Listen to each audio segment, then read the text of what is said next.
اچھا، یہ جو جمعے کے دن سورہ کہف پڑھنے کی فضیلت ہے، تو یہ جمعے کی رات کو اگر کوئی پڑھ لے تو بھی یہ فضیلت حاصل ہو جائے گی، تو کیونکہ روایات میں جمعے کی رات کا بھی تذکرہ ملتا ہے اور جمعے کا بھی تذکرہ ملتا ہے۔ الحمدللہ الذی، تمام تعریفیں اس اللہ کے لیے ہیں، انزل علی عبدہ الکتاب، جس نے اپنے بندے پر کتاب کو نازل کیا، ولم یجعل لہ عوجا، اور اس کتاب میں اس نے کوئی کجی نہیں رکھی۔ یہ قرآن کا کمال ہے، آپ الحمد سے لے کے والناس تک پڑھیں، دو اور دو چار کی طرح اس کی آیتیں اور اس کے مضامین سمجھ میں آتے ہیں۔ قرآن کے علاوہ کوئی بھی مذہبی کتاب آپ پڑھ لینا تو آپ کو سمجھ میں نہیں آئے گی کہ یہ کیا کہا جا رہا ہے اس میں، اور وہ باتیں نیچر کو اپیل بھی نہیں کریں گی، اور انسان وسوسوں کا شکار ہو جائے گا اور مصیبت میں پڑ جائے گا۔ لیکن قرآن کے دعوے کتنے واضح ہیں، اور دعووں میں تناقض نہیں ہے۔ قرآن نے کہا خدا ایک ہے، ہر جگہ یہی کہا کہ ایک ہے۔ محمد صلی اللہ علیہ وسلم کو کہا کہ نبی ہیں، بشر ہیں نبی ہیں، تو بشریت کو ثابت کیا قرآن نے۔ جہاں نبی صلی اللہ علیہ وسلم سے اوٹ پٹانگ معجزوں کا مطالبہ کیا گیا تو بتا دیا گیا میں بشر ہوں۔ ایک ہی دعویٰ رہا ہے مسلسل شروع سے آخر تک، اور آخری نبی ہونے کا جب دعویٰ کیا گیا تو آخری ہی، یہ نہیں کہ پھر قرآن میں اشارے دے دیے ہوں کہ کوئی اور نبی بھی آئے گا۔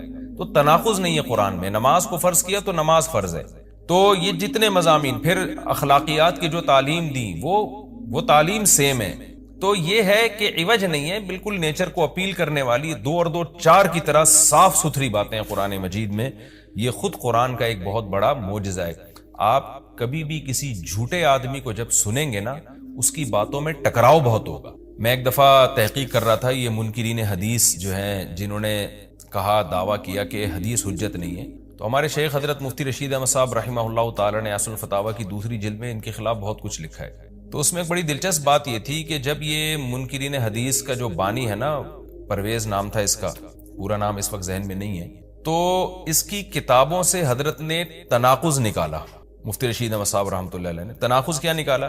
ایک جگہ لکھ رہا ہے کہ حدیث حجت نہیں ہے، دوسری جگہ لکھ رہا ہے کہ حدیث حجت تو ہے لیکن جن ذرائع سے ہم تک پہنچی وہ ذرائع حجت نہیں ہے، اور ایک جگہ لکھ رہا ہے کہ حدیث حجت بھی ہے لیکن صرف نبی صلی اللہ علیہ وسلم کے دور تک کے لیے حجت ہے، ہمیشہ کے لیے حجت نہیں ہے۔ تو ایسے کئی تناقض، تو اس میں حضرت نے لکھا کہ اس سے پتہ چلتا ہے کہ یہ بیچارہ خود اس کو پتہ نہیں ہے کہ یہ اس کا دعویٰ کیا ہے، یعنی اس سے صاف واضح ہوتا ہے کہ ان کا مقصد صرف اور صرف ہمیں اسلام سے ہٹانا ہے، اور حدیث کو مشکوک قرار دے کر، کیونکہ زیادہ تر جو قوانین ہمیں اسلام کے ملتے ہیں وہ تو قرآن میں بہت کم ملتے ہیں، وہ تو احادیث میں ملتے ہیں۔ قرآن تو زیادہ تر عقیدے کی بات کرتا ہے، آخرت کے تصور کو ہماری نظروں میں اجاگر کرتا ہے، اخلاقیات سکھاتا ہے، مسائل، فقہی مسائل، وہ تو زیادہ تر احادیث میں ہے، اسلامی قانون جسے ہم کہتے ہیں۔ تو مقصد اس کا یہ ہے کہ اسلامی قانون سے کسی طرح لوگوں کو ہٹایا جائے۔ تو جیسے جس وقت بن پڑی وہ دعویٰ اس نے کر دیا۔ کبھی مجلس دیکھی کہ یار اس وقت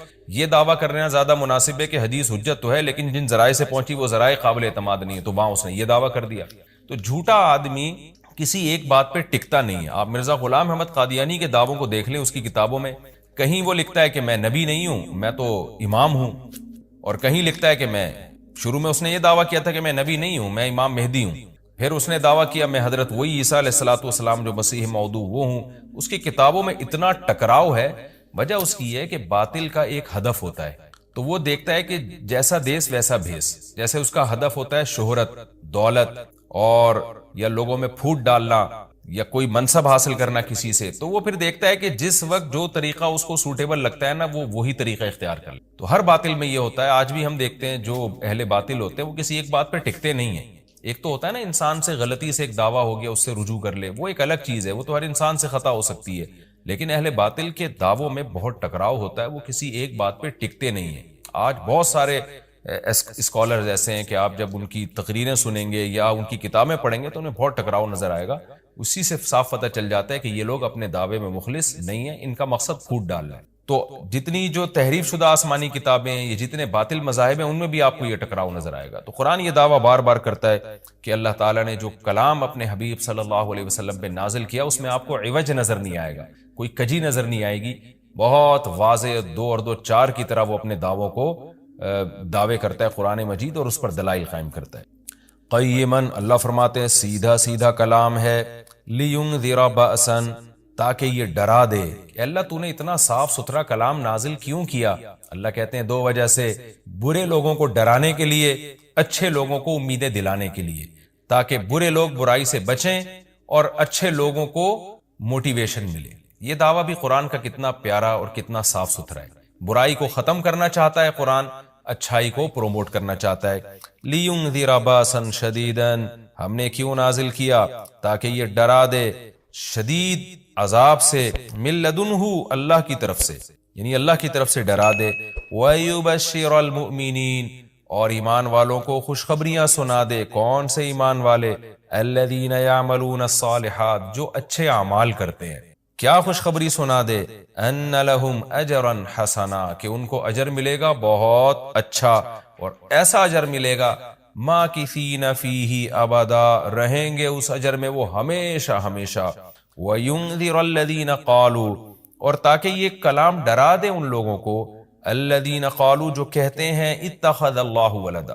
اللہ نے ڈرانے کا ذکر 2 دفعہ کیا, اس لیے کہ ایک تو عام لوگ جو برے ہوتے ہیں ان کو ڈرا دے, اور مشرکین میں خاص طور پر یہ برائی تھی کہ یہود و نصارہ کی باتوں میں آ کے اللہ کے لیے اولاد ٹھہرا لیا کرتے تھے. وہ فرشتوں کو بیٹیاں کہہ دیا, یا عیسائیوں کی باتوں میں آ کے اللہ کے لیے اولاد ٹھہرا دی. تو اس لیے اللہ نے خاص طور پر ان مشرکین اور ان کافروں کا ذکر کیا جو نبی صلی اللہ علیہ وسلم کے دور میں اللہ کے لیے اولاد ٹھہراتے تھے, کہ ان کو بھی ڈرا دیا جائے. وَيُنذِرَ الَّذِينَ قَالُوا, اور ڈرا دے ان لوگوں کو جو کہتے ہیں اتخذ اللہ ولدا, کہ اللہ نے ٹھہرا لی ہے اولاد. سورہ کہف بھی مکی صورتوں میں سے ہے نا, تو اس میں بھی توحید کا مضمون بہت ہوگا. ما لہم بہ من علم, نہیں ہے ان کے لیے اس دعوے پر کوئی دلیل. ولا لآبائہم, اور نہ ان کے باپ دادا کے پاس کوئی دلیل تھی. یہ اکثر کہتے تھے نا, بھائی ٹھیک ہے ہمارے پاس دلیل نہیں ہے لیکن ہم اپنے باپ دادا کو فالو کرتے ہیں. تو اللہ کہتے ہیں تمہارے باپ دادا کے پاس کون سے اس دعوے کی کوئی دلیل تھی. اور یہ جملہ ہلکا نہیں ہے, کبرت کلمۃ, بہت بڑا ہے یہ کلمے کے اعتبار سے. ایسا کلمہ جو ان کی منہ سے نکلتا ہے, منہ سے نکلنے والا کلمہ, یہ بہت بڑا کلمہ ہے, بہت بھاری ہے زمین اور آسمان پر, کہ اللہ کے لیے اولاد ٹھہرا دی. ان یقولون الا کذبا, نہیں بولتے یہ لوگ مگر نرا جھوٹ بولتے ہیں یہ. فلعلک باخع نفسک علی آثارہم, اللہ تعالیٰ اپنے حبیب صلی اللہ علیہ وسلم کو تسلی دے رہے ہیں کہ اتنا سری جھوٹ بولتے ہیں اور آپ کی دعوت اتنی واضح ہے پھر بھی ایمان نہیں لاتے. تو اے نبی, کہیں ایسا نہ ہو کہ آپ غم میں اپنی جان ہی نہ ہلاک کر بیٹھیں, کیونکہ رسول اللہ صلی اللہ علیہ وسلم کا دل بہت گھٹتا تھا کہ اتنی واضح بات میں کر رہا ہوں, اتنا میرے دعوے میں اتنی کلیئرٹی ہے, اس کے باوجود یہ مانتے کیوں نہیں ہیں. تو غم سے آپ کا سینہ گھٹتا تھا. تو اللہ نے آپ کو بتایا کہ یہ آپ کی حالت یہ ہو گئی ہے شاید کہ آپ اپنی جان ہی ہلاک کر بیٹھیں. دیکھیں اللہ کا شاید, یہ ہماری زبان میں اللہ ہم سے بات کرتے ہیں نا, ورنہ اللہ کے لیے تو شاید نہیں, اللہ کے لیے جو چیز ہوتی ہے یقینی ہوتی ہے. تو یہاں شاید کا مطلب کیا ہوگا کہ کوئی بھی دیکھنے والا آپ کی کنڈیشن کو دیکھے نا اس وقت, تو وہ کہے گا کہ آپ کی موت نہ واقع ہو جائے, اتنا غم ہے آپ کو.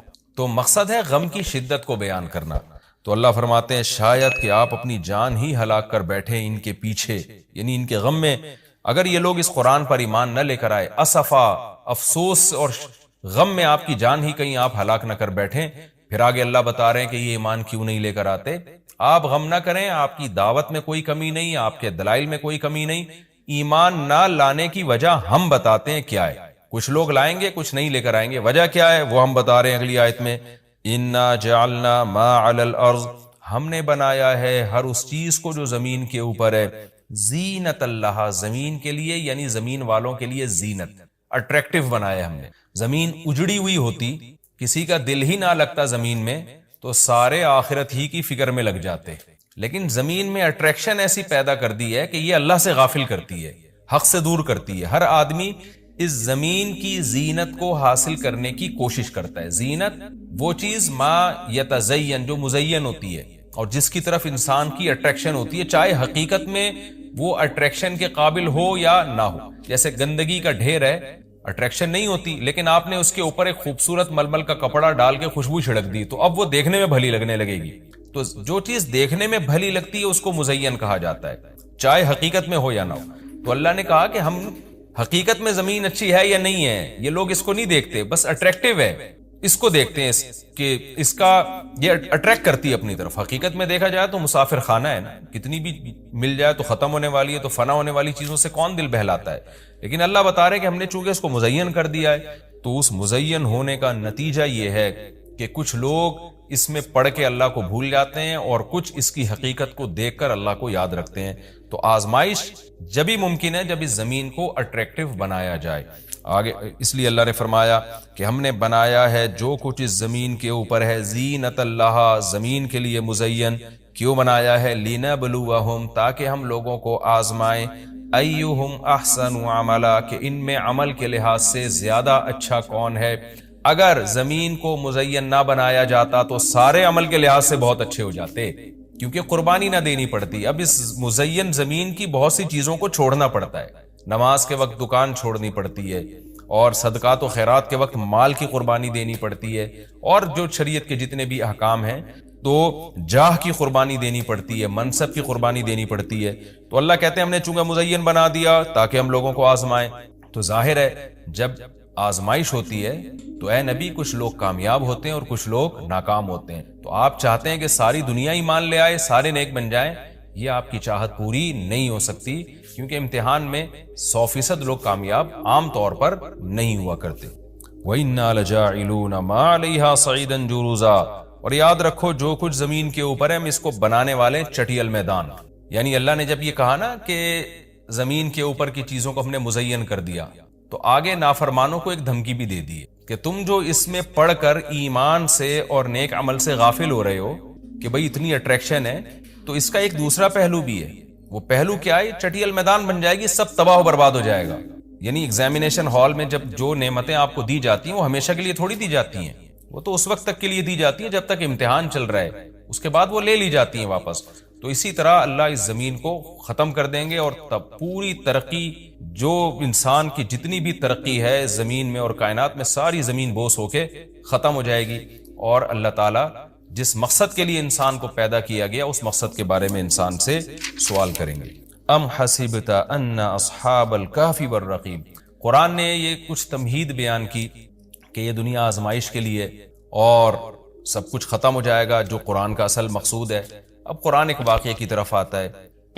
مشرکین مکہ یہود و نصارہ سے بہت سی چیزیں سنا کرتے تھے، اور یہود آ کے ان کو چپکے چپکے گائیڈ کرتے تھے کہ جس نے نبوت کا دعویٰ کیا ہے نا، تم ان سے یہ سوال پوچھو، تم ان سے یہ سوال پوچھو. پھر یہود دیکھتے تھے کہ ہماری تورات کے مطابق جواب ملتا ہے کہ نہیں ملتا.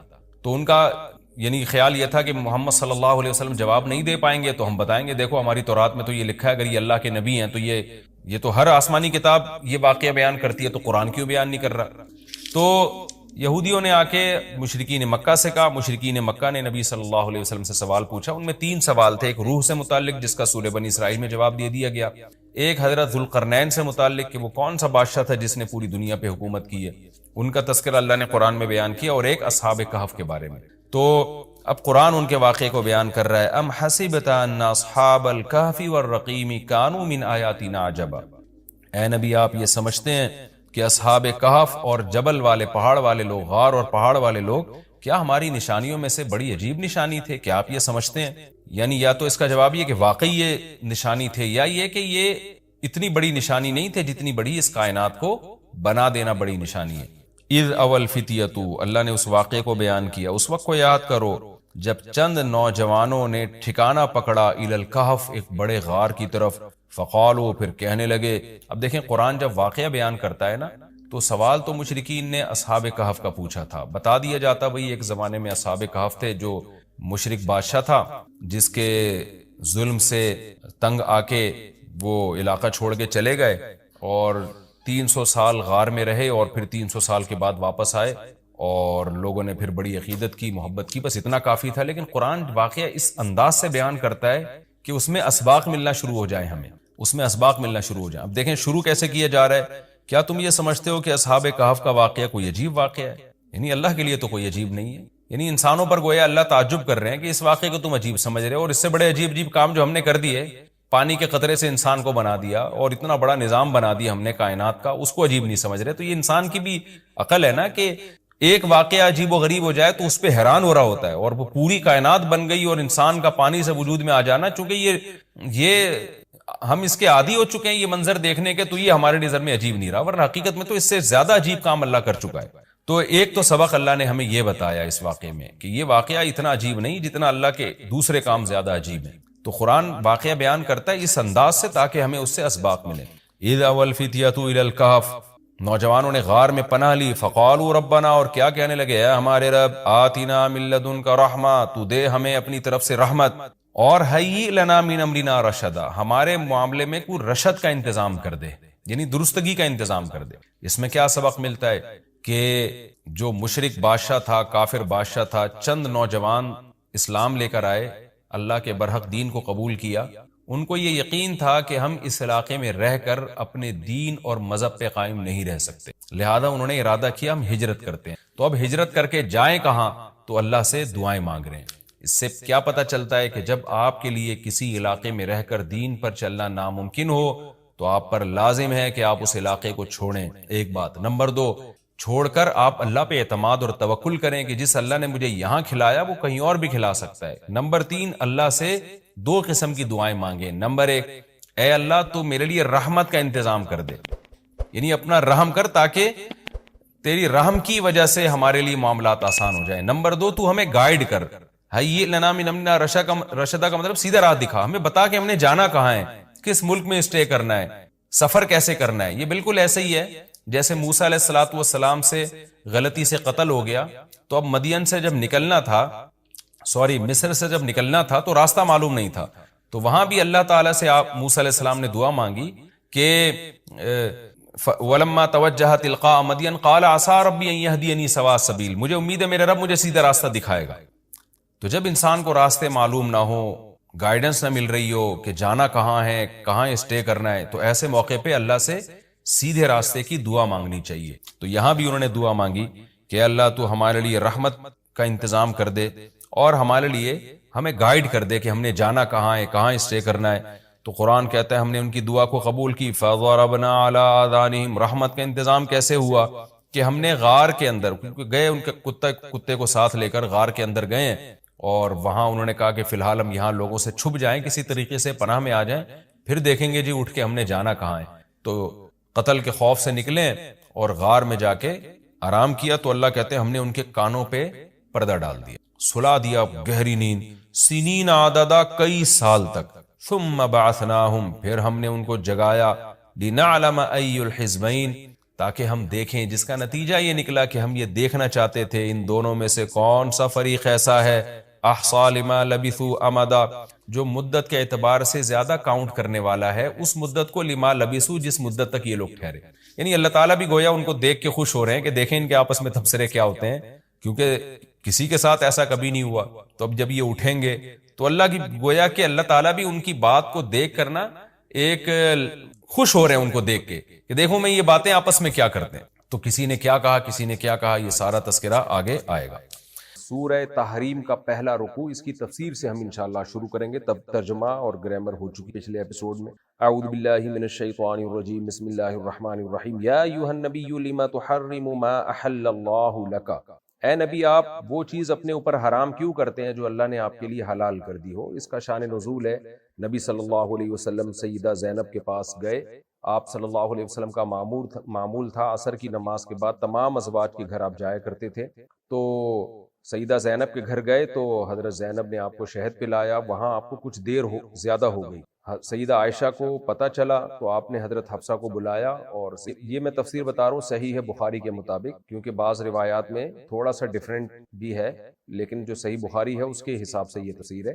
تو حضرت عائشہ رضی اللہ تعالی عنہا نے حضرت حفصہ سے کہا کہ بھئی جب نبی صلی اللہ علیہ وسلم گھر میں تشریف لائیں گے تو ہم یہ کہیں گے کہ بھئی آپ کے منہ سے ایک اسمیل آ رہی ہے، بدبو آ رہی ہے۔ مقصد یہ تھا کہ آپ حضرت زینب کے پاس وہاں نہ بیٹھا کریں، نہ شہد پیا کریں۔ ایک سوکنوں میں تھوڑی سی ایک ہوتی ہے آپس میں غیرت اور حمیت کا معاملہ ہوتا ہے کہ عورت چاہتی ہے کہ میرے شوہر کا دل میری ہی طرف مائل رہے، اسی طرف مائل نہ ہو، تو ایک غیرت اور حمیت کی وجہ سے انہوں نے ایسا کیا کہ بھئی وہاں جائیں گے اور شہد پیئیں گے، ٹھیک نہیں ہے، اس سے تو آپ کا دل، نبی صلی اللہ علیہ وسلم کا دل اس طرف زیادہ مائل ہو جائے گا۔ تو سیدہ حفصہ اور حضرت عائشہ رضی اللہ تعالی عنہا نے یہ کہا کہ ہم جب نبی آئیں گے تو ہم کہیں گے آپ کے منہ سے اسمیل آ رہی ہے۔ ایک بوٹی تھی عرب میں خاص، اس میں ایک اسمیل ہوا کرتی۔ نبی جب تشریف لائے تو انہوں نے فرمایا کہ آپ کے منہ سے تو اسمیل آ رہی ہے۔ نبی صلی اللہ علیہ وسلم کو بدبو سے بہت سخت نفرت، تو آپ نے فرمایا کہ میں نے تو شہد پیا ہے۔ انہوں نے کہا بھئی ہو سکتا ہے وہ شہد میں کوئی بوٹی ہو جو جس کا وہی والی جو مغافیر ایک بدبودار بوٹی، اس کا عرق بھی شامل نہ ہو گیا ہو، کہیں شہد کی مکھی وہاں نہ بیٹھتی ہو۔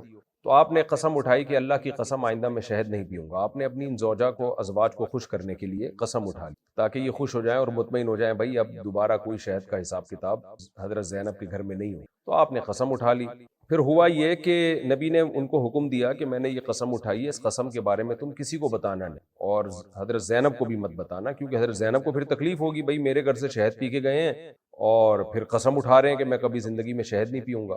تو اب یہ ہوا یہ کہ ان ازواج نے، سیدہ عائشہ اور حضرت حفصہ رضی اللہ تعالی عنہا نے حضرت زینب کو بتا دیا کہ بھئی اب تمہارے گھر میں نبی شہد نہیں پیئیں گے، کیونکہ نبی نے تو قسم اٹھا. تو اللہ نے بذریعہ وحی نبی صلی اللہ علیہ وسلم کو اطلاع دی کہ آپ کی ازواج نے آپ کا راز یہ فاش کر دیا ہے. تو نبی صلی اللہ علیہ وسلم نے پھر اپنی ازواج کو تنبیہ کی، اور تنبیہ بھی ایسے کی کہ پوری بات نہیں بتائی کہ تم نے جا کے پورا میرا یہ راز فاش کیا، بلکہ اشارہ کر دیا، کہ اشارتاً بتایا تاکہ ان کی بے اکرامی نہ ہو اور وہ زیادہ نبی کے سامنے اپنی رسوائی محسوس. اشارتاً کنایتاً بات کی، پوری بات نہیں بتائی، جس سے ان کو اندازہ ہو گیا کہ بھئی نبی کو پتہ چل گیا ہے اور ہمیں آئندہ احتیاط کر. اس کی کچھ ڈیٹیل میں پچھلے ایپیسوڈ کے آخر میں بیان کر. تو اس پر اللہ تعالیٰ نے یہ آیتیں نازل کی. پہلی آیت تو یہ کہ ایک حلال چیز کو آپ اپنے اوپر کیوں حرام کریں. دوسری آیت نازل ہوئی امہات المومنین کو توبہ کا حکم دیا گیا کہ اب تمہارے دل اللہ کی طرف مائل ہو چکے ہیں، تمہیں غلطی کا احساس ہو گیا تو اللہ تعالیٰ سے توبہ کرو. اور دھمکی بھی دی گئی ایک طرح کی کہ بھائی اللہ تعالیٰ کے لیے، اللہ تعالیٰ نے اپنے نبی کے لیے عورتوں کی کمی نہیں ہے. بعض دفعہ زوجہ یہ سمجھتی ہے کہ بھائی نبی کو میری ضرورت ہے یا میرے شوہر کو میری ضرورت ہے، مجھے چھوڑ دیں گے تو ان کو کون رشتہ دے گا. اس لیے بھی عورت بعض دفعہ جو ہے وہ بعض چیزوں میں شوہر کی نافرمانی کرتی ہے. تو اللہ نے بتا دیا بھائی نبی کا معاملہ ایسا نہیں ہے. نبی صلی اللہ علیہ وسلم اگر تمہیں چھوڑ بھی دیں گے تو اللہ تعالیٰ اور بہت ساری عورتیں جن سے نبی صلی اللہ علیہ وسلم کا نکاح کرا دے. تو یہ ساری تنبیہات ہیں اس رکوع میں، جس کی تفصیل کی طرف ہم چلتے ہیں. اے نبی آپ اپنے اوپر ان چیزوں کو کیوں حرام کرتے ہیں جو انہیں حلال کی. دیکھیں حلال چیز کو کسی مصلحت سے اپنے اوپر حرام کر لینا قسم کھا کے یہ جائز ہے. جیسے ایک آدمی کو ایک چیز سے تکلیف ہو رہی ہے یا ڈاکٹروں نے منع کیا ہے اس کو اور اس کی صحت خراب ہو رہی ہے، تو اگر قسم اٹھا لیتا ہے کہ میں یہ چیز نہیں کھاؤں گا تو اس میں کوئی گناہ نہیں ہے، یعنی کوئی حرج نہیں ہے اس میں. لیکن وہ مصلحت کوئی واقعی مصلحت ہونی چاہیے. اگر بغیر کسی مصلحت کے آپ قسم اٹھا لیں یا وہ مصلحت جاندار مصلحت نہیں ہے، جیسے اپنی ازواج کو آپ نے خوش کرنے کے لیے ایک اچھی بلی حلال چیز کو اپنے اوپر حرام کر، تو اللہ کہتے ہیں نبی کو اللہ حکم دے رہے ہیں کہ اپنی زوجہ کو خوش کرنے کے لیے یہ کام یہ اور زیادہ مایوب، کیونکہ اس کے پیچھے کوئی خاص مصلحت نہیں ہے کہ ایک شہد جیسی حلال نعمت کو جو صحت کے لیے اتنی مفید ہے اور ذائقے میں اتنی اچھی ہے، وہ صرف اپنی ایک زوجہ کو خوش کرنے کے لیے آپ نے حرام کیا، جبکہ اس میں دوسری زوجہ کا نقصان بھی ہو رہا ہے. یعنی حضرت زینب کے جذبات کو ٹھیس پہنچ رہی ہے کہ میرے پاس شہد پی کے گئے ہیں اور ادھر پھر آپ شہد کو حرام بھی کر رہے ہیں. تو بیوی کو خوش کرنے کے لیے بھی بہت سارے کام کیے جا سکتے ہیں، لیکن وہ کام جس میں کسی اور کا نقصان نہ ہو. یعنی اس آیت کا یہ حل نکلے گا. اگر کوئی اپنی زوجہ کو خوش کرنے کے لیے کسی بات پہ قسم اٹھا لیتا ہے اور اس کا خیال یہ ہے کہ اس قسم سے میری بیوی خوش ہو جائے گی، تو جائز ہے، بلکہ ثواب بھی ہے اس میں. بیوی کو خوش کرنا اسلام میں فضیلت کی چیز ہے. لیکن بیوی کو خوش کرنے میں ایسا کام جو مصلحت کے خلاف ہو، جس سے کا آپ کو بھی نقصان ہو رہا ہے اور دوسری زوجہ کو نقصان ہو رہا ہے یا سوسائٹی کو نقصان ہو رہا ہے، یہ پھر غلط ہے. تو اصل آیت میں اس بات پہ تنبیہ کی گئی. تو اے نبی آپ اس چیز کو کیوں حرام کر رہے ہیں اپنے اوپر جو اللہ نے حلال کر دی. تبتغی مرضات ازواجک، اپنی زوجہ کی آپ رضا چاہتے ہیں. یعنی اس کے پیچھے کوئی بڑی مصلحت نہیں ہے، صرف ایک زوجہ کو خوش کرنا، یعنی دو ازواج کو خوش کرنا اور اس کے نتیجے میں ایک زوجہ کا ناراض ہونا. تو یہ کوئی ایسی معقول ریزن نہیں ہے جس کی بیس پر آپ شہد جیسی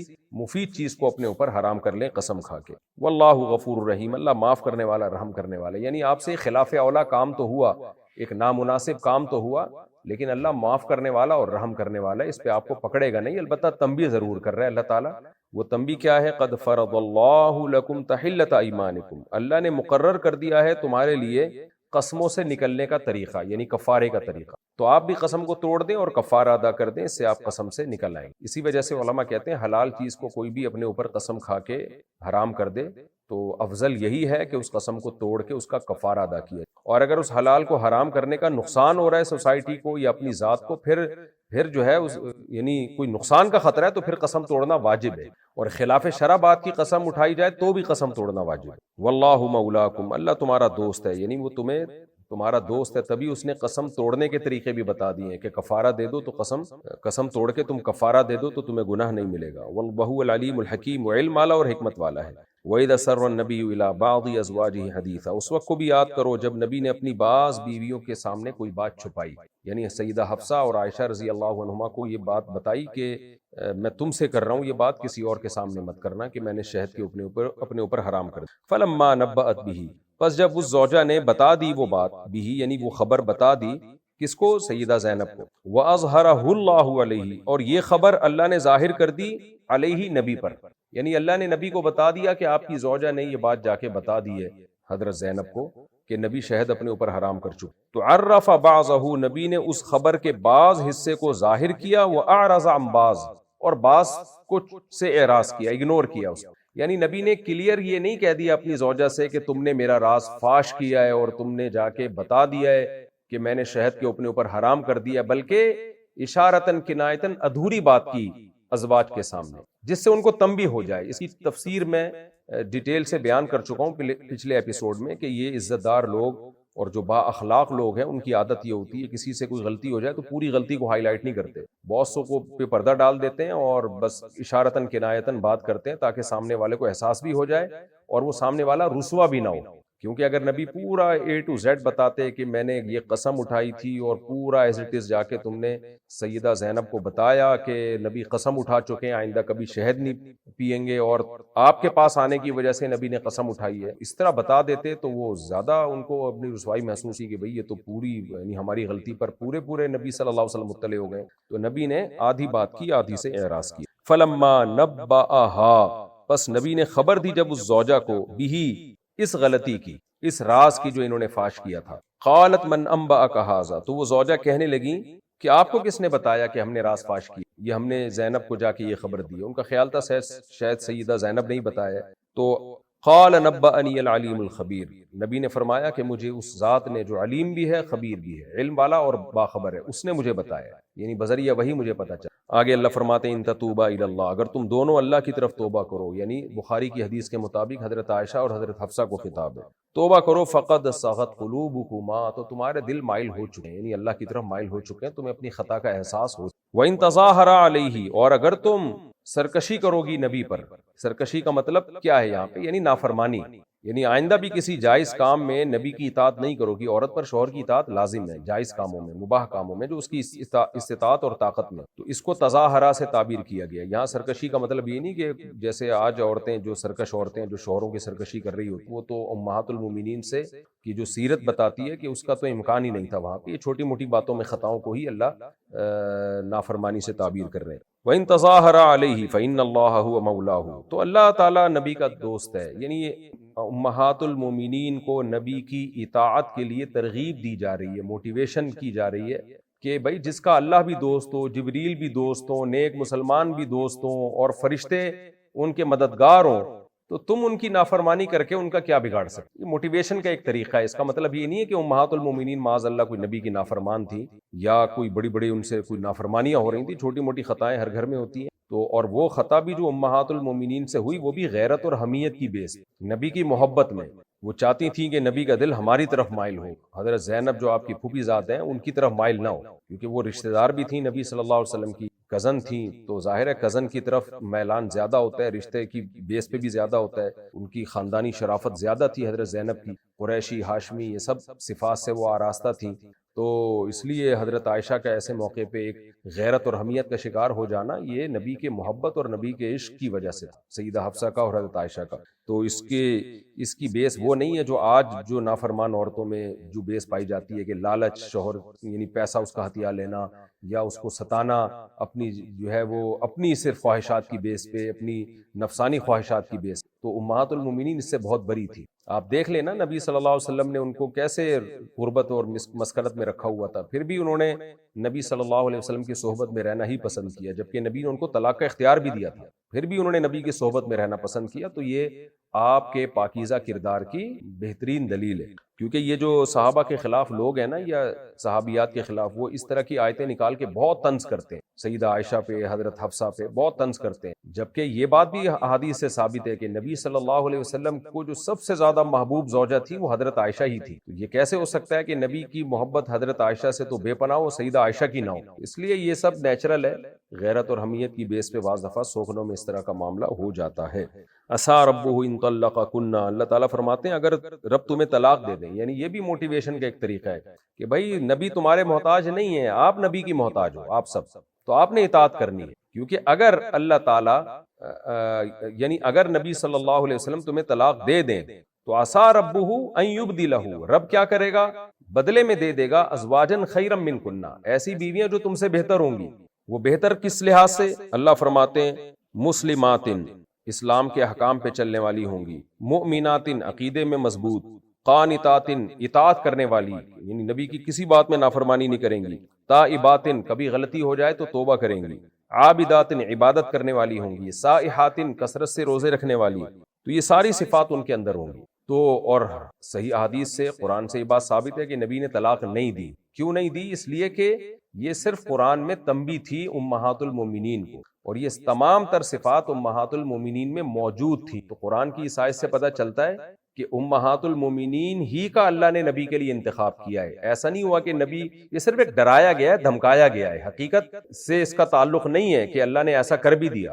وجہ اس کی ہے کہ بھائی امہات المومنین سے بہتر عورتیں تھی نہیں، یہ تو ایک دھمکی ہے کہ اگر نبی نے تمہیں طلاق دے دی، اور ظاہر ہے جب ہی دیں گے جب تم نافرمان بھی ہوگی، عابدات بھی نہیں ہوگی، مسلمات بھی نہیں ہوگی، قانتات بھی نہیں ہوگی، تو نبی کو اللہ ایسے نہیں چھوڑیں گے، بلکہ آلٹرنیٹ میں ایسی عورتیں دے دیں گے جو مسلمات، عابدات، تائبات ہوں گی، جن کے اندر یہ ساری صفات ہوں گی۔ تو نہ نبی نے طلاق دی امہات المومنین کو، نہ اللہ نے ان عورتوں کے بدلے میں نبی کو دوسری عورتیں دی۔ اس کی وجہ ظاہر تھی کہ یہی اس وقت سب سے بہتر عورتیں تھیں۔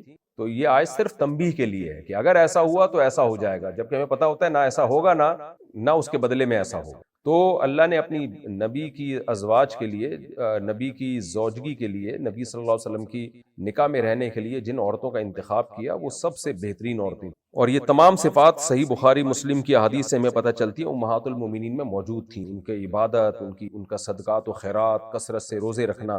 آگے اللہ نے فرمایا ثیبات و ابکارا، اور وہ طلاق یافتہ بیوہ بھی ہوں گی، کنواری بھی ہوں گی، اور ظاہر نبی کی جو نکاح میں ازواج تھیں ان میں کنواری بھی تھیں، طلاق یافتہ بھی تھیں، تو اس کی بھی ضرورت نہیں آئی۔ لیکن اللہ بتا رہے ہیں کہ اگر نبی تمہیں چھوڑ دیں گے تمہاری کسی غلطی کی بیس پہ، تو نبی تمہارے محتاج نہیں ہے، اللہ نبی کو دوسری بیویاں دلا۔ اب طلاق یافتہ اور کنواری دونوں کا تذکرہ اس لیے کیا کہ طلاق یافتہ میں کچھ فائدے ہوتے ہیں یا بیوہ میں کچھ فائدے ہوتے ہیں، وہ تجربے کار ہوتی ہیں، سگھڑ ہوتی ہیں، گھر چلانے والی ہوتی ہیں اور گھر بسانے والی ہوتی ہیں۔ کنواری کے نخرے زیادہ ہوتے ہیں، لیکن کنواری میں اٹریکشن زیادہ ہوتی ہے، تو اس لیے دونوں طرح کی عورتوں میں مرد کو دلچسپی ہو۔ تو اللہ تعالیٰ فرماتے ہیں کہ نبی ہر طرح سے، اللہ تعالیٰ جو ہے نبی کی ہر طرح سے نکاح کی ضرورت پوری کرے گا۔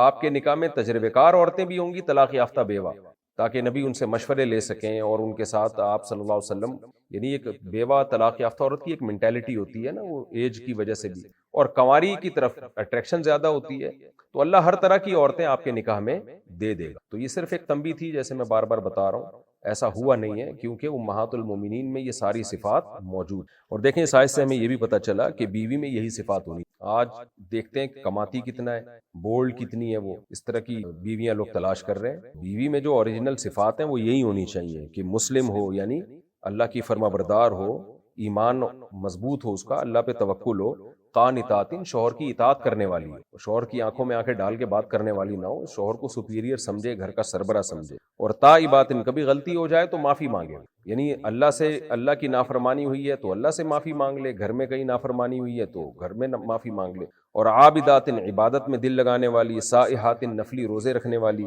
تو یہ سب صفات جو ہے عورت کی پسندیدہ صفات ہیں، تبھی اللہ نے ان صفات کو ہائی لائٹ کی۔ اور اس سے ہمیں یہ بھی پتہ چلا کہ مرد کو زیادہ شادیوں کی جو اللہ نے اجازت دی ہے، اس میں بہت سارے فائدے ہیں، اور ان فائدوں میں یہ ہے کہ ایک عورت سے مرد کی بعض دفعہ ضرورت پوری نہیں ہوتی، بعض دفعہ خوبصورتی کی بیس پہ مرد کسی عورت سے شادی کرتا ہے، وہ سگھڑ نہیں ہوتی، گھرداری والی نہیں ہوتی، گھر کا بیڑا غرق کر دیتی ہے، بد اخلاق ہوتی، تو اس کو طلاق دینا پڑتی ہے۔ تو بہتر نہیں ہے کہ اس کو طلاق مت دو اور ایک بیوہ طلاق یافتہ سے کر لو جو گھر چلانے والی ہو، جن کو اللہ نے دولت دی ہے وہ تو اس پہ آسانی سے عمل کر سکتے ہیں کہ جو ہے سگھڑ عورتیں اور گھرداری والی عورتیں بھی ان کو مل جاتی ہیں۔ حضرت جابر بن عبداللہ رضی اللہ تعالیٰ عنہ نے نکاح کیا تھا نا ایک بیوہ عورت سے، اور وجہ یہ بیان کی کہ میری والدہ کا انتقال ہو گیا ہے تو میری چھوٹی چھوٹی بہنیں ہیں، ان کو سنبھالنے والا کوئی نہیں ہے، تو میں کسی کنواری لڑکی سے شادی کرتا تو مجھے اس کو سنبھالنا پڑتا، تو میں نے کسی بیوہ سے شادی کی ہے تاکہ وہ میری چھوٹی بہنوں کو بھی سنبھال لے۔ تو یہ حکمتیں نکاح میں حاصل ہوتی ہیں. عورت کو اس کا کیا فائدہ ہوتا ہے؟ اس بہانے ہر طرح کی عورتوں کی شادی ہو جاتی ہے اچھے لوگوں سے. طلاق یافتہ عورتوں کی بھی شادی ہو جاتی ہے, کنواریوں کی بھی شادی ہو جاتی ہے. اب جو ایک شادی کا رواج ہے ہماری سوسائٹی میں, تو اس میں مرد کا معیار اتنا اونچا ہو گیا ہے کہ ہر ایک کو کنواری چاہیے اور یہ صفات چاہیے. اب ساری کوالٹی ایک عورت میں ملتی نہیں ہے, تو اس کا نقصان یہ ہوتا ہے کہ خواتین کی بھی شادیاں نہیں ہو رہی, مرد کے نخرے بہت ہو گئے ہیں, اور جن کو طلاق یافتہ ہوں بیوہ, ان کی ویسے ہی نہیں ہوتی. تو اس لیے مرد کو اللہ نے زیادہ شادیوں کی اجازت دی ہے کہ طلاق یافتہ سے بھی کرو, کنواری سے بھی کرو, بیوہ سے بھی کرو, سب عورتوں کا گھر بسے. اس میں عورت کا بھی فائدہ ہے اور مرد کا بھی فائدہ ہے, اور اگر یہ نہیں ہوگا تو مرد کا بھی نقصان ہے, اور ہماری سوسائٹی میں زیادہ نقصان عورت کو ہو رہا ہے, رشتے ہی نہیں ملتے خواتین. آگے اللہ تعالیٰ فرماتے ہیں یا ایھا الذین آمنوا قوا انفسکم واہلیکم نارا. اچھا, اس میں ایک سبق کی بات ہمارے لیے یہ بھی ہے کہ گھروں میں یہ چھوٹی موٹی چیزوں کا ہونا نیچرل ہے. جب نبی کے گھر میں ہو گیا تو سب کے گھروں میں ہو سکتا ہے. تو جن کی زیادہ بیویاں ہیں نا, ان کو ان چیزوں کے لیے تیار رہنا چاہیے کہ وہاں زیادہ بیٹھ گئے تو اس زوجہ کو تکلیف, ان کو احساس ہوا کہ وہاں کیوں زیادہ بیٹھ گئے. تو نبی نے ان سب مشکلات کے باوجود 9 بیویاں رکھی ہیں, پھر بھی رکھی ہیں آپ نے 9 بیویاں, اور اس کو سنت قرار دیا آپ صلی اللہ علیہ وسلم نے, اور اس عمل کی ترغیب دی ہے زیادہ شادیوں. تو یہ جو لوگ کہتے ہیں نا 2 شادیوں کے بعد یہ مسائل ہوتے ہیں, بھائی ان مسائل کے باوجود زیادہ نکاح کرنا سنت عمل ہے. یہ مسائل ہوں گے, کیونکہ اگر ان مسائل سے بچنے کے لیے آپ نے تعدد زوجات یا زیادہ بیویاں رکھنے کی حوصلہ شکنی کی, تو پھر جو مسائل پیدا ہوں گے وہ ان مسائل سے بہت زیادہ خطرناک مسائل ہیں, وہ بہت ڈینجرس ہوں گے, جن پر میں بات کرتا رہتا ہوں. اور اس سے حضرت عائشہ رضی اللہ تعالی عنہ کی نبی سے محبت بھی پتہ چلتی ہے. تھوڑی دیر حضرت زینب کے پاس بیٹھ گئے, حضرت عائشہ کو کتنی فکر ہوئی ہے. تو اس سے پتہ چلا کہ یہ جو انگریز لوگ اور مغربی دنیا کے لوگ اعتراض کرتے ہیں نا کہ 50 سال کی عمر میں آپ ایک 9 سال کی لڑکی سے نکاح کر رہے ہیں, بھائی ان 9 سال کی جو زوجہ تھیں ان کو محبت کتنی تھی پیغمبر صلی اللہ علیہ وسلم. تو یہاں تو مدعی سس گواہ چس والا معاملہ ہے. سیدہ عائشہ تو اس نکاح پہ اتنا فخر کر رہی ہیں کہ نبی کا تھوڑی دیر لیٹ آنے کو برداشت نہیں کر رہی کہ مجھے جو ہے وہ شوہر چاہیے, اور وہاں کیوں بیٹھ رہے ہیں. وہ اتنا محبت میں ان کی جو یعنی ایک ایکسٹریم لیول پہ ان کی محبت پہنچی ہوئی ہے. اور یہاں مغربی دنیا کے لوگ اسلام پہ اعتراض کرنے والے کہہ رہے ہیں کہ یہ ظلم ہوا. جس پہ ظلم ہوا وہ تو کہہ رہی ہیں کہ مجھے عشق ہے محمد صلی اللہ علیہ وسلم سے, اور وہ تو دیر سے آنا ان سے برداشت نہیں ہو رہا. اور یہ جو ہے وہ زیادہ بڑے فلاسفر بن کے کہہ رہے ہوتے ہیں کہ جو ہے یہ معاذ اللہ سیدہ عائشہ پہ معاذ اللہ ظلم ہو گیا. یا ایھا الذین آمنوا قوا انفسکم واہلیکم نارا وقودھا الناس والحجارہ, اے ایمان والو اپنے آپ کو اور اپنے گھر والوں کو جہنم کی آگ سے. اچھا, اس میں ایک حکمت کی بات یہ بھی ہے کہ اللہ نے فرمایا کہ اے نبی آپ حلال کو اپنے اوپر حرام کیوں کر رہے ہیں, اپنی زوجہ کی رضا چاہتے ہیں آپ.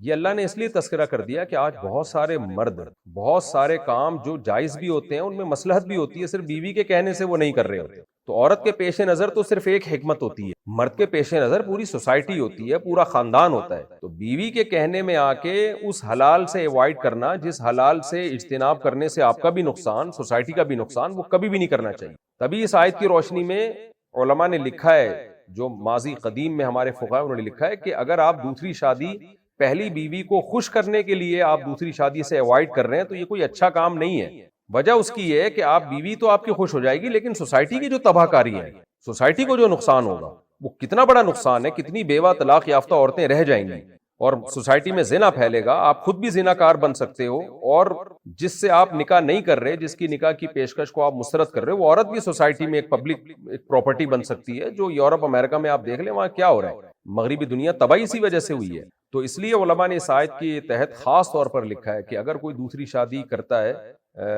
کرنا چاہتا ہے لیکن بیوی کی کو خوش کرنے کے لیے وہ دوسری شادی کا ارادہ ترک کر دیتا ہے, تو شریعت کی نظر میں یہ کوئی پسندیدہ کام نہیں ہے, اور اس پر یہی آیت منطبق ہوگی لما تحرم ما احل اللہ لک, آپ حلال کو اپنے اوپر حرام کیوں کر رہے ہو, کیا زوجہ کو خوش کرنے کے لیے, کیونکہ اس میں بہت ساری مصلحتیں ہیں. تو زوجہ کو خوش کرنا بھی ایک مصلحت ہے, لیکن دیگر بڑی مصلحتیں فوت ہو جائیں گی. آپ چاہتے ہو اپنی بہن کی دعوت کرنا, بیگم کو غصہ آ رہا ہے تو آپ دعوت مسترد نہیں کر رہے اس کی دعوت, تو بھائی رشتے بھی تو جوڑنے ہیں نا آپ نے.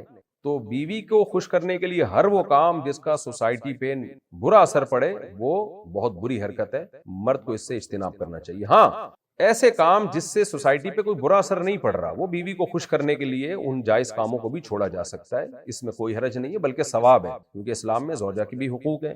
اس کے دل لگی کرنا, اس کو خوش کرنا, یہ بہت بڑی عبادت ہے. نبی صلی اللہ علیہ وسلم کی تعلیمات ہیں اس بارے میں کہ تم میں سب سے بہتر وہ ہے جو اپنی زوجہ کے ساتھ اچھا. تو اگر آپ کی زوجہ آپ سے کوئی حلال کام چھڑوا دیتی ہے اور اس حلال کام کو چھوڑنے میں بیوی خوش ہو رہی ہے اور سوسائٹی کا کوئی نقصان بھی نہیں ہو رہا تو پھر اس میں کوئی حرج نہیں ہے، وہ بالکل جائز ہے، اس میں کوئی حرج نہیں۔ یا ایھا الذین آمنوا قوا انفسکم حلال کام، اس کی میں ایک مثال دیتا ہوں۔ آپ کا دوستوں کے ساتھ پکنک کا موڈ ہو رہا ہے کہ جاتے ہیں ہم ذرا گھومنے پھرنے، آپ کی بیوی کو اچھا نہیں لگ رہا جانا، وہ کہہ رہی نہیں آج میرے ساتھ ٹائم گزارے، تو ایک حلال کام تھا نا دوستوں کے ساتھ پکنک پہ جانا، تو آپ نے دوستوں کو ناراض کر دیا، بھائی میری گھر والی ناراض ہو رہی ہے، میں نے گھر میں ٹائم گزارا، تو یہ بھی جائز کام تھا جو آپ نے بیوی کو خوش کرنے کے لیے چھوڑ دی، تو یہ جائز ہے کیونکہ اس میں کوئی نقصان نہیں ہے سوسائٹی کا، تو اللہ نے بیوی کا حق پہلے رکھا ہے، دوستوں کو بعد میں رکھا ہے، تو ان کاموں کو جن میں کوئی مصلحت فوت ہو رہی ہے ان سے اوائڈ نہیں کرنا۔ یا ایھا الذین آمنوا قوا انفسکم واہلیکم نارا، اے ایمان والو اپنے آپ کو اور اپنے گھر والوں کو جہنم کی آگ سے بچاؤ۔ یہ اس لیے اللہ نے فرمایا کہ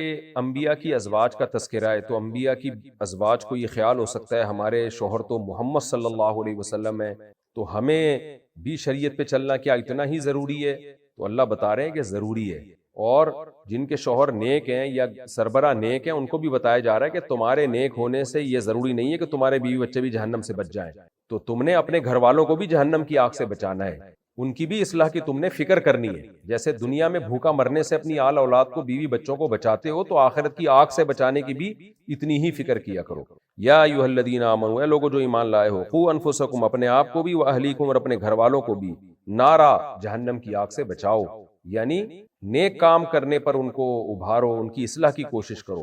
وقودها الناس والحجارہ، وہ آگ ایسی ہے جس کا ایندھن انسان اور پتھر ہوں گے، علیہا ملائکۃ غلاظ شداد، جس پر فرشتے بڑے سخت دل ہوں گے، ان کو تمہیں دیکھ کے کوئی ترس نہیں آئے گا، شداد شدید بھی ہوں گے، تم ان سے لڑ کے جہنم سے باہر بھی نہیں نکل سکتے۔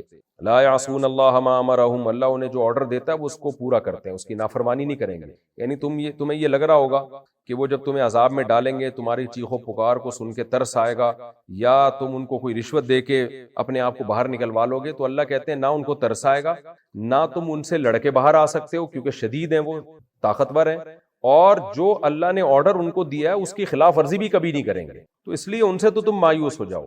تو بہتر یہی ہے کہ تم دنیا میں جہنم کی آگ سے بچنے کی کوشش کرو، ایسے اعمال کرو جو تمہیں جہنم کی آگ سے بچا لے۔ وَيَفْعَلُونَ مَا يُؤْمَرُونَ، وہ وہی کچھ کریں گے جن کا ان کو حکم دیا جائے گا، اور اللہ کافروں سے کہے گا، جب کافر مایوس ہو جائیں گے نا تو پھر عذر پیش کریں گے، تو اللہ تعالیٰ کہیں گے لا تعتذروا اليوم، اے کافرو آج کے دن تم عذر پیش مت کرو، انما تجزون ما کنتم تعملون، جو تم نے اعمال کیے ہیں نا تمہیں اسی کی سزا دی جا رہی ہے، یہ سب حرکتیں تم دنیا میں کر کے آ چکے ہو، تو اب یہ عذر پیش نہ کرو کہ ہم تو برے نہیں تھے، ہم تو ایسے تھے، ہم تو یہ سب کچھ اسی لیے کہ تمہارے اعمال ٹھیک۔ یہ رکوع بھی الحمدللہ کمپلیٹ ہو گیا، اب ہم سورہ تحریم کے آخری رکوع یعنی سورہ تحریم کا رکوع نمبر 2 اور 28ویں پارے کا آخری یعنی 20واں رکوع، اس کی طرف چلتے ہیں حسب معمول، مختصر لفظی ترجمہ، مختصر گرامر کے ساتھ، پھر انشاءاللہ اس کی تفسیر بھی آج میں مکمل کر دوں گا۔ یا ایھا الذین آمنوا توبوا الی اللہ توبۃ نصوحا، اے ایمان والو توبہ کرو اللہ کی طرف پکی ڈھکی توبہ، نصوحا کا مطلب پکی توبہ۔ عسیٰ ربکم ان یکفر عنکم سیئاتکم، امید ہے تمہارا رب تمہارے گناہوں کو معاف کرے گا، ویدخلکم جنات تجری من تحتها الانہار، اور تمہیں داخل کرے گا ایسے باغات میں جن کے نیچے نہریں بہتی ہیں۔ یوم لا یخزی اللہ النبی، یہ وہ دن ہوگا جس دن اللہ نبی کو بھی رسوا نہیں کرے گا، والذین آمنوا معہ، اور جو نبی کے ساتھ ایمان لے کر آئے ان کو بھی اللہ رسوا نہیں کرے گا۔ نورہم یسعی بین ایدیہم، ان ایمان والوں کا جو نور ہے، یسعی سعی یسعی کا معنی دوڑنا، یہ دوڑ رہا ہوگا، سعی یسعی سعی یسعی فتح یفتح کے باب سے، یہ دوڑ رہا ہوگا، سعی سے نکلا ہے، بین ایدیہم ان کے سامنے بھی، وہ بھی ایمانہم اور ان کے دائیں طرف بھی، یہ نور ہوگا جو ان کے دائیں طرف اور سامنے دوڑ رہا ہوگا، ان کے آگے آگے، اور یہ اس نور کے پیچھے پیچھے چل رہے ہوں گے، اس کو دیکھ کے روشنی حاصل ہو رہی ہوگی۔ یقولون، اور یہ دعائیں مانگ رہے ہوں گے، ربنا اتمم لنا نورنا، اے اللہ مکمل کر دے تو ہمارے لیے ہمارے نور کو، اتم یتم اتماما، کمپلیٹ کر دے، یعنی اس نور کو آخر تک باقی رکھنا جب تک ہم پل صراط سے اتر نہیں جاتے۔ واغفر لنا، اور ہمارے گناہوں کو معاف کر دے، انک علی کل شیء قدیر، تو ہر چیز پر قدرت رکھنے والا ہے۔ یا ایھا النبی، اے نبی، جاہد الکفار والمنافقین، آپ کافر اور منافقین سے سخت رویہ رکھیے، ان جو اسلام دشمن ہے، واغلظ علیہم، اور ان پر سختی کیجیے، ومأواہم جہنم، اور ان کا ٹھکانہ جہنم ہے، وبئس المصیر، اور یہ بہت ہی برا ٹھکانہ ہے۔ ضرب اللہ مثلا، اللہ مثال بیان کرتا ہے، یعنی بیان کرتا ہے اللہ تعالیٰ مثلا ایک مثال، للذین کفروا، کافروں کے لیے، وہ کس کی مثال اللہ بیان کرتا ہے؟ امرأۃ نوح وامرأۃ لوط، نوح علیہ السلام کی بیوی کی اور لوط علیہ السلام کی بیوی کی، اللہ ان کی ایک مثال بیان کرتا ہے۔ کانتا تحت عبدین، یہ دونوں تھیں میرے دو بندوں کے ماتحت، یعنی ان کی نکاح میں تھی، ان کے ماتحت تھی۔ اسلام میں عورت مرد کے ماتحت ہوتی ہے جب وہ نکاح میں آتی ہے۔ عبدینی میرے دو بندوں کے، من عبادنا ہمارے بندوں میں سے، صالحینی یہ دونوں نیک تھے، یعنی لوط علیہ السلام اور نوح علیہ السلام۔ فخانتا ان دونوں نے خیانت کی، خانتا خیانت کرنا، خانتا ذرا بتا کی طرح نا، خانہ یخونو کا معنی خیانت کرنا، اور خانتا اصل میں تھا خوانتا ذرا بتا کی طرح، تو پڑھا جاتا ہے خانتا۔ ان دونوں نے خیانت کی، ہما ان دونوں پیغمبروں کے ساتھ، اپنے شوہروں کے ساتھ۔ فلم یغنیا عنہما پس یہ دونوں ذرا بھی کام نہیں آئیں گے، من اللہ اللہ کے سے، یعنی اللہ کے عذاب سے، شیئن ذرا بھی، یہ دونوں قیامت کے دن اللہ کے عذاب سے ذرا بھی کام نہیں آئیں گے، یعنی اللہ کے عذاب سے ذرا بھی نہیں بچا سکیں گے اپنی ان زوجات کو۔ وقیلا اور کہا جائے گا، ادخلا تم دونوں داخل ہو جاؤ، النار آگ میں، مع الداخلین دیگر داخل ہونے والوں کے ساتھ۔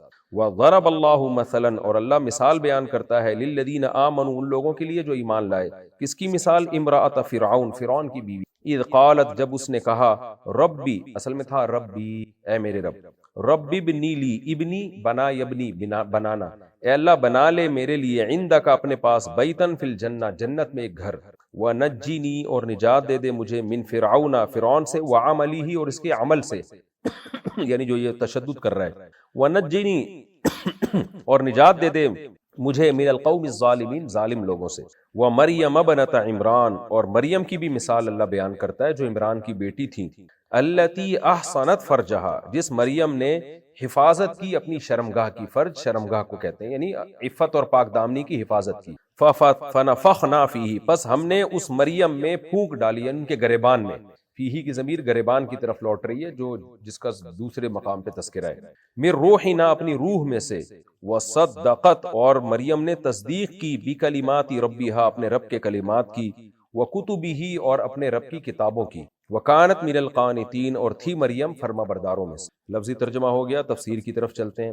یا ایھا الذین آمنوا توبوا الی اللہ توبۃ نصوحا، پچھلے رکوع میں امہات المومنین کو توبہ کی نصیحت تھی، اب علی الاطلاق اہل ایمان کو توبہ کی تلقین کی جا رہی ہے کہ جیسے امہات المومنین میں کسی سے غلطی ہو سکتی ہے اور توبہ سے اس کی تلافی ہوگی، تو قیامت تک آنے والے مسلمانوں میں کسی سے بھی غلطی ہو سکتی ہے، تو ان غلطیوں سے توبہ کرنا سیکھو اور پکی ڈھکی توبہ کیا کرو۔ تو ایمان والو اللہ کی طرف توبہ کرو، پکی ڈھکی توبہ۔ پکی توبہ کیا ہوتی ہے؟ جو کچھ کر دیا اس کو چھوڑ دے، جو گناہ کر دیا، اور جو ماضی میں ہوا اس پہ ندامت، اور آئندہ نہ کرنے کا عزم پختہ، اس کو توبۃ النصوحہ کہتے ہیں، پکا عزم ہو کہ آئندہ کبھی بھی نہیں کروں گا، تو یہ کام کر لو۔ پھر اگر دوبارہ خدا نخواستہ شیطان گناہ کروا دے، پھر اسی طرح سے توبہ کرے انسان۔ عسیٰ ربہ اس توبہ کے نتیجے میں کیا ہوگا؟ اللہ تمہارے گناہوں کو معاف کرے گا اور تمہیں ایسے باغات میں داخل کر دے گا جن کے نیچے نہریں بہتی ہیں، اور یہ وہ دن ہوگا جس دن اللہ پیغمبر کو اور اہل ایمان کو رسوا نہیں ہونے دے گا، ان کو رسوا نہیں ہونے دے گا، یہ دن ان کی کامیابی کا دن ہوگا۔ اور نورہم یسعی بین ایدیہم وبایمانہم، ان کی روشنی یعنی ایمان اور نیک اعمال جو ہے نا، وہ روشنی بن کے پل صراط پہ دائیں طرف اور سامنے کی طرف یہ نظر آئیں گے، اور جس کی روشنی میں وہ تیزی کے ساتھ سفر کریں گے۔ علماء کہتے ہیں یہ وہی ایمان اور نیک اعمال ہیں جو نور بن کے سامنے حاضر ہو جائیں گے، اور یہ اللہ سے دعا کر رہے ہوں گے، اتمم لنا نورنا، اللہ اس نور کو مکمل کر، یعنی آخر تک قائم رکھنا اس نور کو، یہ نور غائب نہ ہو جائے ورنہ جہنم کے گڑھے میں گریں گے۔ واغفر لنا اور ہمارے گناہوں کو معاف کر دے، ہم سے اگر کوئی کوتاہیاں ہوئیں تو وہ اس نور کے بجھنے کا ذریعہ نہ بنے، بلکہ گناہوں کو تو خود سے معاف کر دے۔ انک علی کل شیء قدیر، تو ہر چیز پر قدرت رکھتا ہے۔ کیونکہ یہ مدنی صورتوں میں سے منافقین کی نے جو ہے اور مشرکین مکہ نے ایک فتنہ برپا کر رکھا تھا مسلمانوں کے خلاف، اور نبی صلی اللہ علیہ وسلم ہمیشہ اخلاق کا مظاہرہ کر رہے تھے، منافقین کو اگنور کر رہے تھے، ان کی ظاہری باتوں کو قبول کر لیا کرتے تھے۔ تو اللہ نے تنبیہ فرمائی کہ اے نبی جاہد الکفار والمنافقین، ان کو آپ نے جو ڈھیل دی ہوئی ہے اب یہ ڈھیل نہ دیں، سختی کریں کافروں پر بھی اور ان منافقین پہ بھی۔ تو اب جو ہے نا وہ ڈھیل کا ٹائم ختم ہو گیا، اب جو دیکھیں بار بار جب کوئی غلطی کرتا ہے تو ایک حد تک اس کو مہلت دی جاتی ہے نا۔ وغلظ علیہم اور ان پر سختی کریں آپ، ومأواہم جہنم آخرت میں ان کا ٹھکانہ جہنم ہے، وبئس المصیر اور یہ بہت برا ٹھکانہ ہے۔ آگے اللہ تعالیٰ تنبیہ فرما رہے ہیں، چونکہ امہات المومنین پیغمبر کی ازواج میں سے تھیں تو ان کو ان کے ذریعے سے اب ایک جنرلی ایک اصول بیان کیے جا رہا ہے کہ کوئی شخص جو ہے، کوئی عورت اس خوش فہمی میں نہ رہے کہ میرا شوہر پیغمبر ہے تو میں اپنے شوہر کی وجہ سے اب مجھے نیک عمل کی ضرورت نہیں ہے، نہ نہ نہ بھائی، نوح علیہ السلام اور لوط علیہ السلام کی بیویاں پیغمبروں کی بیویاں تھیں، لیکن پھر بھی کافر ہونے کی وجہ سے جہنم میں گئی ہیں۔ یہ بات خوب یاد رکھیں کہ آپ کے نیک اعمال کا اثر آپ کے بیوی بچوں پہ پڑتا ہے، دنیا میں بھی اور آخرت میں بھی، سفارش کام آئے گی۔ لیکن اگر وہ مومن نہیں ہے تو پھر کوئی فائدہ نہیں. اس آیت میں یہ بتانا مقصد ہے کہ جو بڑی نیکی ہے نا ایمان، اور بڑی برائی جو کفر ہے، اس میں کوئی ایک دوسرے کے کام نہیں ہے. تو اللہ تعالیٰ فرماتے ہیں کہ یہاں پر تمہیں خود سے نیک عمل کرنا پڑے گا. تو اس لیے اللہ مثال بیان کرتا ہے کافروں کے لیے نوح علیہ السلام کی بیوی اور لوط علیہ السلام کی بیوی، کہ دو پیغمبروں کی بیویاں تھیں. کانتا تحت عبدین من عبادنا صالحین، وہ دونوں ہمارے نیک بندوں میں کے ماتحت تھیں، یعنی ان کی ازواج تھیں. فخانتاہما، دونوں کے ساتھ انہوں نے خیانت کی. فلم یغنی عنہما من اللہ شیئا، یہ دونوں قیامت کے دن ان کو اللہ کے عذاب سے نہیں بچا پائیں گے. وقیل ادخلوا النار مع الداخلین، اور کہا جائے گا کہ تم دونوں داخل ہو جاؤ آگ میں داخل ہونے والوں کے ساتھ. تو اگر کوئی عورت کافر ہے، اس کا شوہر مسلمان ہے، جیسے عیسائی عورت ہے یا یہودی عورت ہے، تو وہ یہ خوش فہمی میں نہ رہے کہ بھئی میرا شوہر مسلمان ہے تو مجھے بخشوا لے گا، یہ میں مسلم خاندان میں. نہ، آپ کو خود ایمان لانا پڑے گا. جب تک ایمان نہیں لاؤ گی آپ کے شوہر کی نیکی آپ کے کام نہیں ہے. اور دوسری بات یہ کہ اگر آپ کے اعمال ٹھیک نہیں ہے اور شوہر نیک ہے، تو بھی ایسا نہیں ہے کہ وہ یقینی طور پر آپ کو جہنم کے عذاب سے بچا لے، بلکہ اس بات کا امکان ہے کہ شوہر اگر سفارش کرتا بھی ہے تو کتنی کام آتی ہے وہ سفارش، اس کا تو ہمیں نہیں بتایا نا اللہ نے. ہو سکتا ہے سزا لاکھوں سال کی ہو جہنم میں اور وہ آدھی ہو جائے سزا. تو جہنم کے تو سینکڑوں ہزاروں سال بھی، بلکہ جہنم میں ایک دن کے لیے رہنا بھی بہت بڑا عذاب ہے. تو اس لیے اللہ تعالیٰ یہاں اعمال کو فوکس کرنے کا حکم دے رہے ہیں کہ ٹھیک ہے اللہ کی رحمت ہے، ایمان والوں کی نیکیاں اپنے رشتہ داروں کے کام آئیں گی، بشرطے کہ وہ بھی ایمان والے ہوں. کتنی کام آئیں گی یہ تو اللہ فیصلہ کرے گا. تو کسی پہ ڈیپینڈ مت کرو، نہ اپنے شوہر پہ، نہ اپنے باپ پہ، نہ اپنے بھائی پہ. تو خاص طور پر خواتین کو اس صورت میں حکم دیا جا رہا ہے کہ اپنی رشتہ داری کی بیس پہ یہ مت سمجھو کہ تم اب بری و ذمہ ہو، تمہیں خود نیکی کرنی پڑے گی. کتنی عورتوں کے شوہر بے دین ہوتے ہیں لیکن وہ عورتیں پردہ کرتی ہیں، نماز پڑھتی ہیں، وہ کہتی ہیں بھائی یہ ہمارے قبر میں کام نہیں آئے گا. یہی اس آیت کا حاصل کہ یہی سکھایا جا رہا ہے. دیکھیں 3 طرح کی عورتیں ہوتی ہیں، کچھ ہوتی ہیں شادی شدہ تو جن کے شوہر نیک ہوتے ہیں، کچھ ہوتی ہیں شادی شدہ جن کے شوہر نافرمان ہوتے ہیں، اور کچھ ان میرڈ ہوتی ہیں جن کے شوہر ہوتے ہی نہیں ہیں. تو تینوں قسم کی عورتوں کا اللہ نے تذکرہ کر دیا. شادی شدہ عورت ہو جس کا شوہر نیک ہو اور عورت نافرمان ہو، اس کی اللہ نے مثال دے دی کہ بھئی تمہیں خود سے نیک اعمال کرنے، کیونکہ لوط علیہ السلام اور نوح علیہ السلام کی بیویاں وہ نیک نہیں تھیں. خود یہ پیغمبر نیک تھے مگر بیوی نیک نہیں تھی، تو یہ اپنی بیویوں کو جہنم کی آگ سے نہیں بچا سکتی. دوسری عورت وہ ہے جس کا شوہر برا ہو، عورت نیک ہو. تو ایسی عورت کہہ سکتی ہے بھئی میں تو مجبور ہوں اپنے شوہر کی وجہ سے، میں کیوں شریعت پہ چلوں. اللہ نے ان کا بھی تذکرہ کر دیا. فرعون کی زوجہ حضرت آسیہ، کہ فرعون کتنا ظالم جابر تھا اور کیسے محلات میں حضرت آسیہ رہتی تھیں. سارے محلات پہ لات مار دی انہوں نے، ساری عیش و عشرت پہ لات مار دی، اور اللہ سے دعا مانگی مجھے یہ محل نہیں چاہیے، مجھے آخرت میں جنت چاہیے. تو یہ ان عورتوں کے لیے مثال ہو گئی جن کے شوہر برے ہیں. اور وہ عورتیں جن کے شوہر ہیں ہی نہیں، یا تو کنواری ہیں یا بیوہ طلاق یافتہ ہیں، وہ یہ کہہ سکتی ہیں بھائی ہم کیسے شریعت پہ چلیں، ہمارا تو کوئی سربراہ نہیں ہے. تو ان کی مثال اللہ نے حضرت مریم کی دی. ان کے تو شوہر نہیں تھے لیکن پھر بھی وہ کنوارے پن میں اور شادی سے یعنی نکاح تو ہوا ہی نہیں ان کا، پھر بھی انہوں نے کیسی طہارت اور نیکی میں زندگی گزاری. تو اس لیے یہ خاص طور پر خواتین کے بارے میں یہ بہت ہی جامع صورت ہے. اسی وجہ سے اللہ نے ان دونوں صورتوں کو ایک ساتھ اکٹھا رکھا ہے، سورہ طلاق کو بھی اور سورہ تحریم کو بھی، کہ اس میں خواتین سے متعلق احکام زیادہ ہیں. تو اللہ نے پہلے تو ان عورتوں کی مثال دی جو شادی شدہ ہیں، جن کے شوہر نیک ہیں، خود نیک نہیں ہیں، ان کی اللہ نے مثال دے دی. اب دوسری مثال جن کے شوہر برے ہیں لیکن وہ خود نیک تھی. وضرب اللہ مثلا للذین آمنوا امرأۃ فرعون، اللہ مثال بیان کرتا ہے ایمان والوں کے لیے فرعون کی زوجہ کی، کہ وہ محلات میں تھی اور کیسا فرعون نے ٹارچر کیا.